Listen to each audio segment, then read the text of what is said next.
But I didn't think that, like, they were going to try to force people to take vaccines and that it would eventually lead to microchips. I didn't think that. I thought that it was a bunch of BS and it was stupid and it was kind of clowny and people were reacting to fear instead of what was actually going on. I did think that.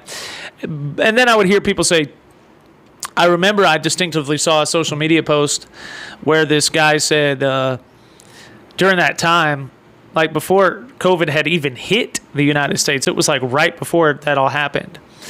This guy went on there and he said, what it's going to be is that they're going to force people to wear a mask. And this is before anyone was wearing a mask. They're going to force people to wear a mask, and then what's going to happen is they're eventually going to pivot off that foot, and they're going to turn it into everybody's going to have to start taking a vaccine. And then after that, it's going to turn into microchips, and then that brings in the world digital currency. And I was like, what? What is this guy talking about? Like, I thought it was crazy. I really did.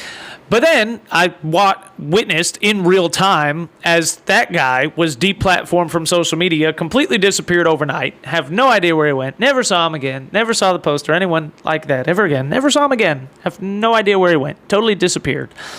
Canceled off of social media, right? Obviously. But, you know, and who knows what else, right?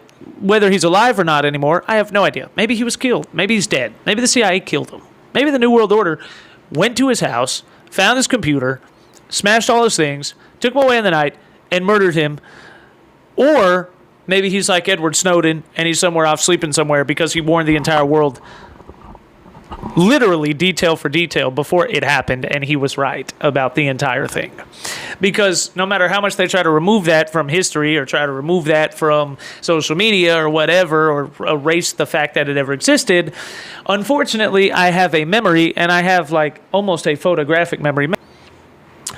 But I do know that I distinctively remember and have it ingrained in my brain that I, for 100% absolute certainty, saw this guy say the entire thing on social media, and it was totally burned into my brain. And it never went anywhere. I've never seen it again. It never came back. Even after they tried to reverse like all the censorship issues with COVID and all these kinds of things, that guy specifically, that never came back. So, you know, it's weird. It's an interesting thing, right? And anyways, I saw this happen in real time where it turns into masks and they're forcing people to take the mask, and I was like, that's kind of weird. That guy was right about that part.